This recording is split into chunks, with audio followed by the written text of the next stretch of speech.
Nah, ini potensi kepahlawanan dalam diri kita. Semakin besar 4 hal ini, berarti kita semakin berpotensi jadi pahlawan. Jadi seperti saya bilang tadi, setiap orang itu oleh Allah diberi banyak potensi macam-macam, termasuk potensi kepahlawanan. Mari setelah ini teman-teman nengok dirinya masing-masing ya. Masih besar enggak kualitas 4 ini? Yang pertama apa? Kekuatan, kuat. Kemudian keberanian. Ada courage, ada brave. Ini kalau bahasa Indonesia sama-sama keberanian. Tapi kalau brave itu keberanian yang sudah mengakar, yang sudah jadi watak. Itu namanya bravery. Kalau courage itu berani situasional. Wah, kalau situasinya gini saya harus berani ini, memberanikan diri, itu namanya courage. Tapi kalau bravery itu memang watak. Di situasi apapun dia memang pemberani. Nah, itu bravery. Ya boleh dicek dua-duanya. Mungkin tidak terlalu brave tapi courage tidak apa-apa. Itu berarti kita masih punya kualitas kepahlawanan. Kalau orang penakut ya sulit jadi pahlawan. Pengecut apalagi. Dia harus courage and brave. Yang kedua resilient. Resilient itu ketangguhan, ketabahan. Pingin jadi pahlawan tapi masuk angin sedikit terus nyerah misalnya. Kamu berarti kurang tangguh. Jadi kalau ingin tangguh itu harus resilient. Wah, saya itu Pak pusing, demam, pilek, tapi saya masih istiqomah belajar Pak. Ini berarti punya resilient, punya ketangguhan. Kamu berbakat jadi pahlawan. Semakin besar ini, kamu tambah besar bakatmu. Yang ketiga, caring and selfless. Peduli dan tidak egois. Peduli pada yang lain, peduli pada sesama tentunya. Semakin teman-teman tidak egois, tidak hanya mikir kepentinganku, tidak hanya ingin menang di atas yang lain, tidak hanya menomorsatukan perspektif, sudut pandang, keinginan kita sendiri, semakin besar potensi kepahlawanannya. Semakin egois kita, itu sebenarnya semakin sulit jadi pahlawan. Karena mikir dirinya sendiri terus. Gimana aku enak, gimana aku nyaman, bagaimana aku sukses. Yang dipikir aku terus, yo mungkin kamu nanti sukses, hidupmu enak, sejahtera, tapi tidak bakat jadi pahlawan. Ya meskipun profesi pahlawan tidak ada. Kamu jangan tanya, Pak, kalau saya bakat jadi pahlawan harus melamar kerjaan kemana? Itu tidak ada. Jadi ini levelnya sudah bukan level karir, tapi level kemanusiaan. Jadi caring and selfless, peduli dan tidak egois. Kemudian yang terakhir, kepahlawanan itu helpful and inspiring. Berkontribusi, banyak memberi, membantu orang, dan inspiring, menginspirasi orang, membuat orang, aku harus kayak begitu juga. Karena baiknya ya, aku harus kayak begitu karena baik. Wah, lihat perjuangannya Pangeran Diponegoro itu, lihat perjuangannya Jenderal Sudirman itu, aku harus niru beliau-beliau itu namanya inspiring. Menginspirasi kita untuk melakukan hal yang baik, untuk meniru hal yang baik.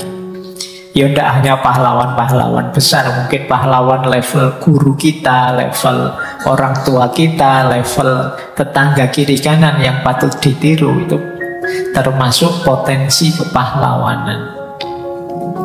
Jadi teman-teman kalau ingin ngecek apakah aku bakat jadi pahlawan atau tidak, coba dicek karaktermu masing-masing. Ada kualitas berani atau tidak? Kualitas ketangguhanmu menghadapi masalah seperti apa? Resilient. Kalau kerjaanmu tiap hari sambat terus, sulit kamu jadi pahlawan. Pahlawan itu mencari solusi, bukan ingin ditolong.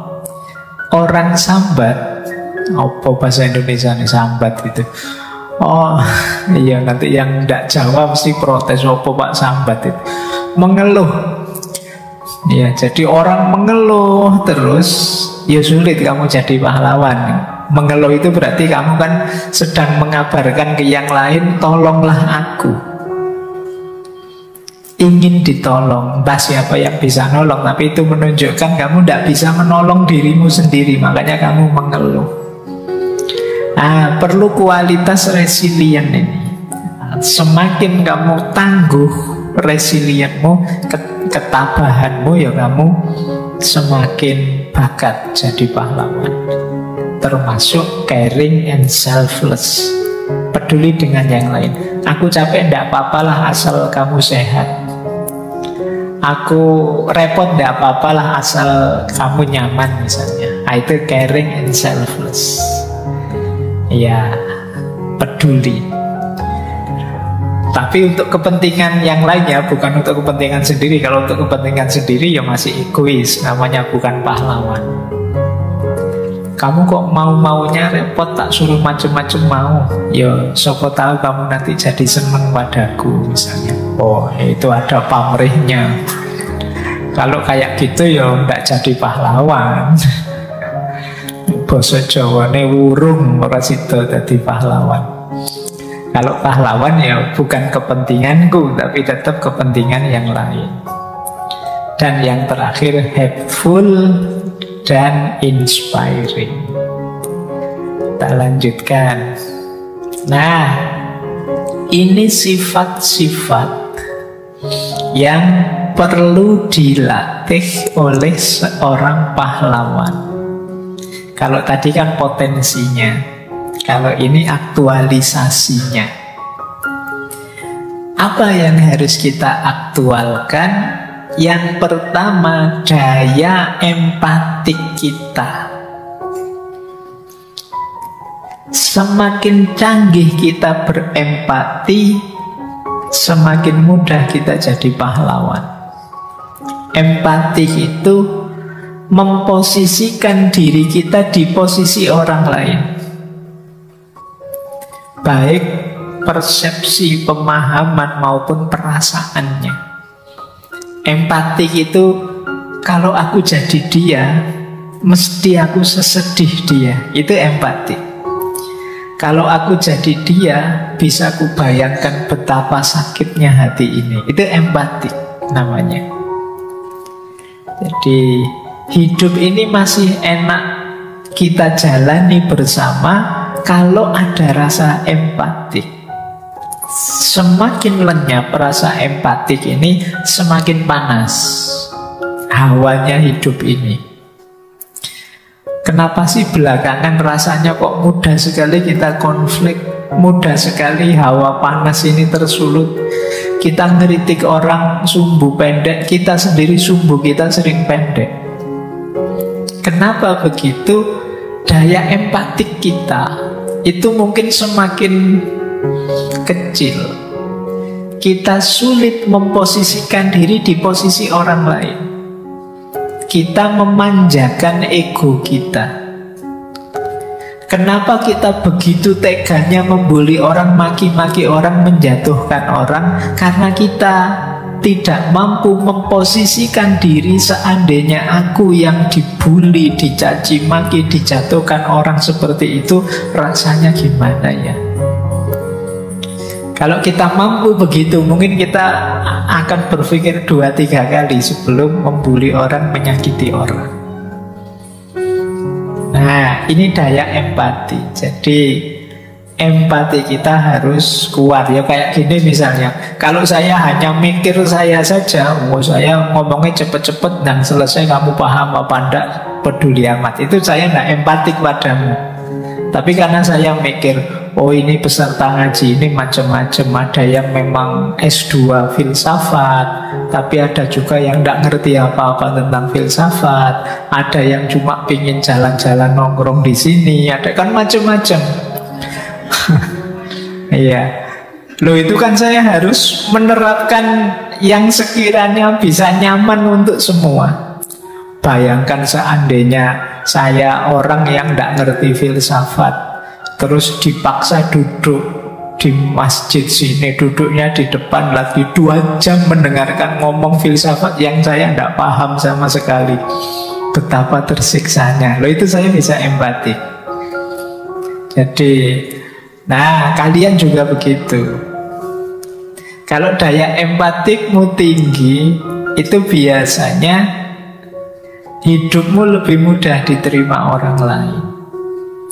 Karena kamu paham caramu memposisikan diri di hadapan orang lain. Jadi bertamu kok jam 11 malam, saya pernah itu 11-12 malam, itu tamunya tidak sadar bahwa saya yuk bisa ngantuk. Jadi sudah dikode bolak-balik anggap, ya dia dengan santainya ngobrol. Saya noleh ke arah jam itu, dia malah, iya Pak, sekarang itu banyak orang menyia-nyiakan waktu ya. Iya. Apa guys, tidak bisa dikode itu, bisanya diusir itu.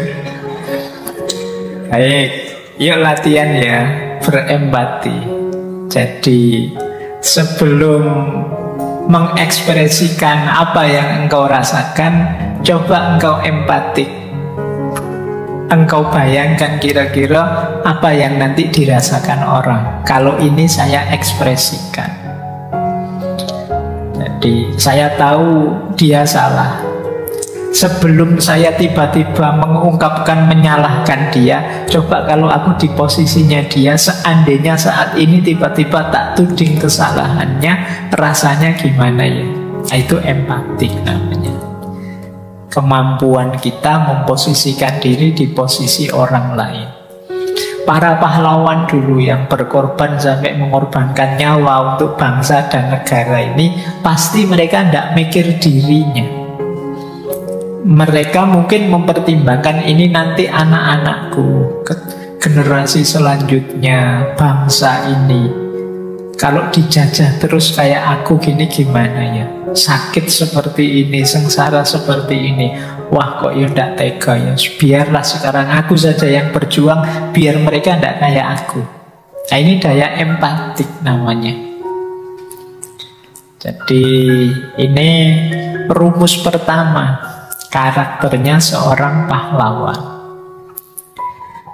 Yang kedua, pahlawan itu believe in a just world. Percaya bahwa keadilan itu bisa diwujudkan. Percaya bahwa yang melenceng bisa diluruskan. Percaya bahwa yang keliru bisa dibenarkan.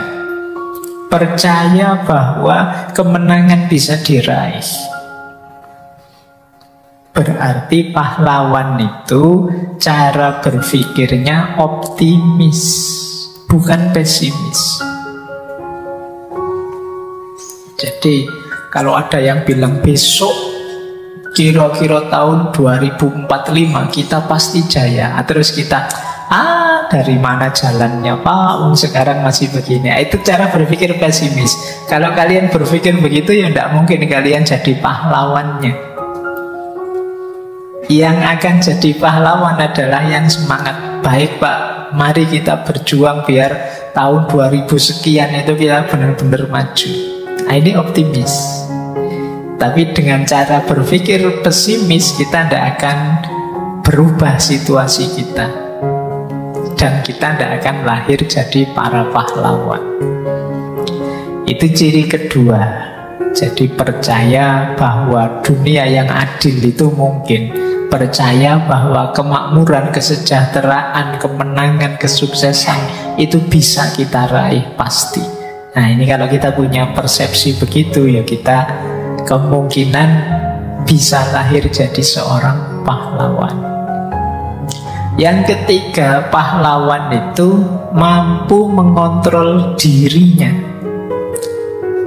Jadi dia bisa ngatur apa yang harus aku lakukan, apa yang jangan aku lakukan.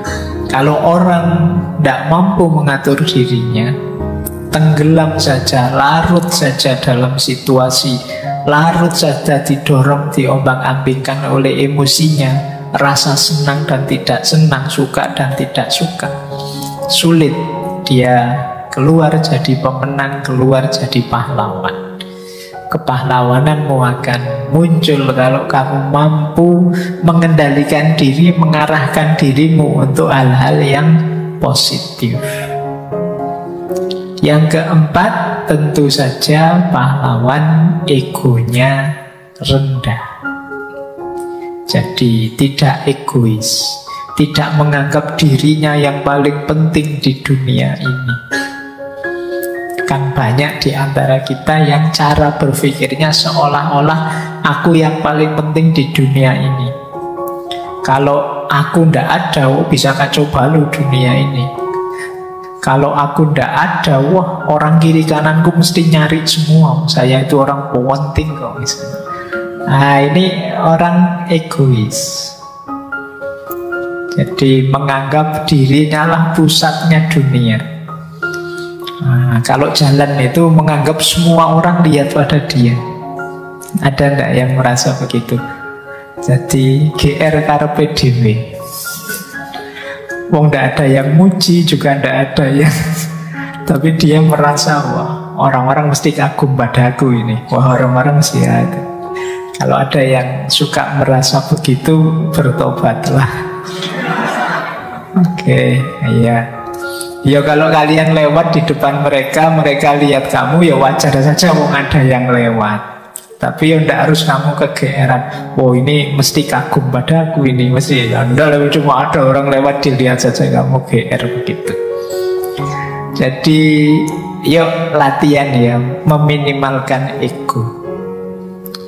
Jadi bukan berarti, Pak berarti saya tidak boleh berkeinginan, boleh. Tapi keinginan yang tidak selfish, tidak hanya menganggap dirimu yang paling penting, tidak peduli sama sekali dengan orang-orang yang ada di sekitarmu. Peduli amat, saya pengen nyetel musik kok malam hari ini lagi suntuk, terus kamu setel keras-keras, terus dimarahi orang, terus kamu bilang, loh kok yang lain marah, wong ini komputer saya, laptop saya, musik saya, listriknya juga saya yang bayar kok, wifi-nya juga wifi saya sendiri kok, yang lain usil. Nah, itu cirinya orang egois. Jadi yang dipikir dirinya sendiri. Ya pasti orang kayak gini ya tidak mungkin jadi pahlawan.